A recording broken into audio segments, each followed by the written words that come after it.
In San Jose, California, stands one of America's most famous and bizarre architectural wonders, the Winchester Mystery House.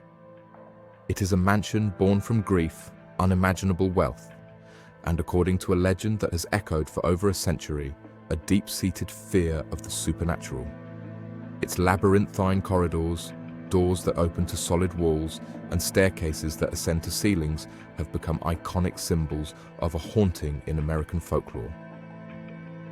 Welcome back to Vanishing Threads. Today, we are exploring this story, but it is not just a ghost story. In fact, the ghost story might be the most misleading part of it all. This is a story about a puzzle. A puzzle made of wood, glass, and nails, so complex that even its owner may not have known all of its secrets. For decades, we thought the story of the house was set in stone, that every room had been counted and every corridor mapped. We were wrong. Today, we're exploring how modern technology is peeling back the layers of this architectural anomaly, revealing secrets that have been sealed away for over 100 years. This is the story of how the digital age is helping us separate fact from fiction, and in doing so, unlocking the final secrets of the Winchester Mystery House. To understand the house, we must first attempt to understand the woman who built it, Sarah Lockwood Winchester. The popular narrative paints her as a tragic, haunted figure, driven by madness and superstition. But the historical record suggests a far more complex and capable individual. Born in 1839 to a well-to-do family in New Haven, Connecticut, Sarah Pardee was exceptionally well educated for the era. She had a private French tutor, took music lessons, and was known for her sharp intellect. In 1862, she married William Wirt Winchester, the only son of Oliver Winchester, the founder of the Winchester Repeating Arms Company. Their life together was one of privilege and high society. Then, tragedy struck. In 1866, their infant daughter, Annie, died just weeks after birth from a childhood illness. The loss devastated Sarah, and she fell into a deep depression. 15 years later, in 1881, her husband William died from tuberculosis, leaving her a widow with an inheritance that is almost impossible to comprehend. She inherited a sum of money, but more importantly, she received a nearly 50% stake in the Winchester Repeating Arms Company. This gave her a massive income, often cited as $1,000 a day, the equivalent of over $30,000 a day in modern currency. While the popular claim of a $20 million lump sum is likely an exaggeration, there is no doubt she was one of the wealthiest women in the world. This is where the legend begins. The story, popularized by a promoter who leased the house after Sarah's death, claims that a grief-stricken Sarah sought the counsel of a Boston medium. This medium allegedly told her that her family was cursed, haunted by the spirits of every person killed by a Winchester rifle. The only way to appease these vengeful spirits, the medium claimed, was to move west and build a house for them, a house that must never be completed. As long as construction continued, the spirits would be placated and her life would be spared. It is a chilling and compelling tale, but there is no historical evidence that this consultation with a medium ever took place. Those who knew Sarah described her not as a superstitious woman, but as a private, intelligent and shrewd investor who managed her fortune with great skill. So why the constant chaotic construction? The truth may lie not in ghosts, but in a combination of personal tragedy, immense wealth, and a fascination with architecture and design. In 1886, Sarah arrived in the Santa Clara Valley and purchased an 8-room farmhouse. And for the next 38 years, until the day she died in her sleep in 1922, construction was constant. A team of carpenters worked in shifts, 24 hours a day, 7 days a week.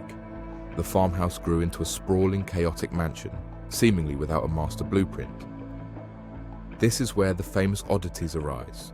The miles of twisting hallways, the staircase that ends in a ceiling, the door on the second floor that opens to a 2-story drop. The recurring motif of the number 13, 13 panes in windows, 13 steps on stairways, 13 hooks in closets. These are often cited as proof of her attempts to confuse the spirits that haunted her. But a closer look reveals another side to the story. the house was also a marvel of modern technology.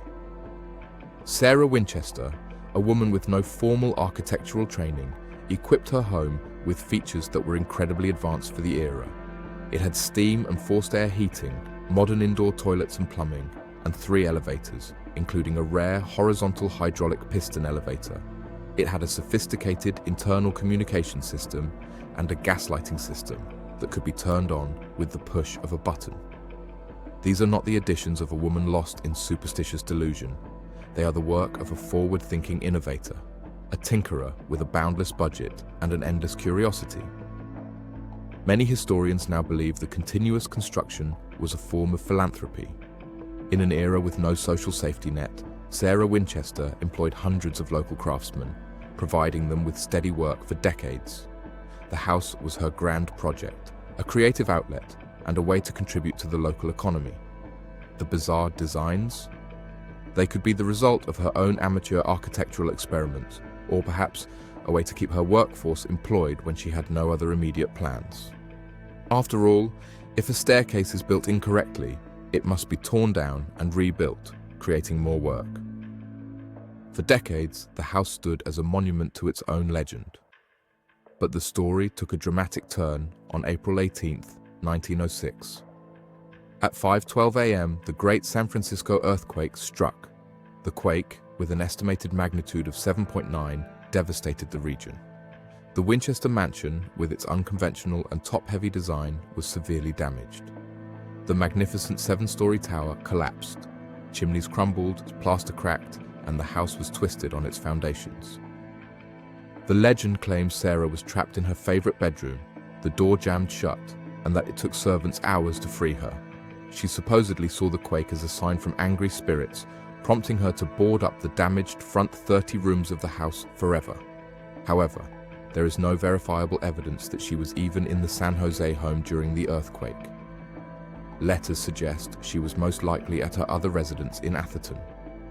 What is certain is that after the quake, she ceased work on the damaged sections of the mansion, leaving them as a permanent silent reminder of the day the earth shook. For over a century, these rooms remained sealed, silent time capsules of the moment the earth shook.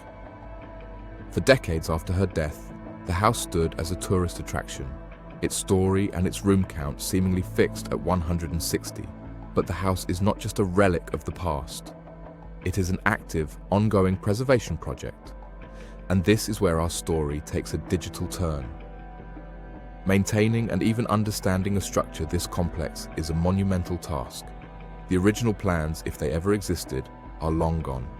For years, the preservation team relied on old photographs, hand-drawn maps, and physical measurements.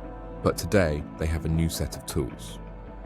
Using terrestrial 3D laser scanners, the same technology used to model historical sites like Pompeii, the preservation team has created a complete, millimeter-accurate digital twin of the mansion. This allows them to see the house in a way no one has before, to peel back the walls digitally, understand the relationship between its tangled rooms, and identify structural weaknesses without drilling a single hole. This new perspective is vital because the house still holds secrets. In 2016, while documenting the home, the preservation team discovered a new, previously unknown room in the attic space that had been boarded up. Inside, they found a pump organ, a Victorian couch, a dress form, and other artifacts, likely untouched since Sarah Winchester's death. It was this modern approach that led to a stunning discovery in 2016. While John Mboma, the house historian, and the preservation team were digitally cross-referencing old floor plans with their new 3D model, they noticed an anomaly, a void, a space in the attic that didn't seem to connect to any known room. A ghost on the digital blueprint. After a meticulous physical search of the attic, they found it. A small door, no bigger than a cabinet, hidden behind a wall of plaster. It was boarded up. With careful excitement, the team pried it open. They had found a new room, a space that had been sealed and forgotten for 110 years. Inside was a perfect time capsule from the early 20th century. The air was thick with the smell of old wood and dust. The room contained a pump organ, a Victorian couch, a sewing machine, a dress form, and several paintings. It was one of the rooms Sarah had ordered sealed after the 1906 earthquake. Its discovery officially brought the mansion's room count to 161. This discovery was not the result of a ghost hunt or a séance. It was the product of digital archaeology. It proves that the Winchester Mystery House has not given up all its secrets. It is a puzzle that is still being solved, not by mediums or paranormal investigators, but by historians and preservationists armed with the tools of the 21st century. The digital secrets of the Winchester Mystery House are not about ghosts, but about the lost history and architecture being rediscovered.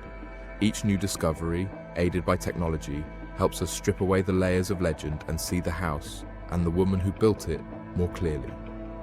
It allows us to appreciate this incredible structure not just as a haunted house, but as a complex historical artifact and a testament to a fascinating, misunderstood, and brilliant woman who built her own world, one room at a time. Thanks for tuning in, and until next time, stay curious, stay safe,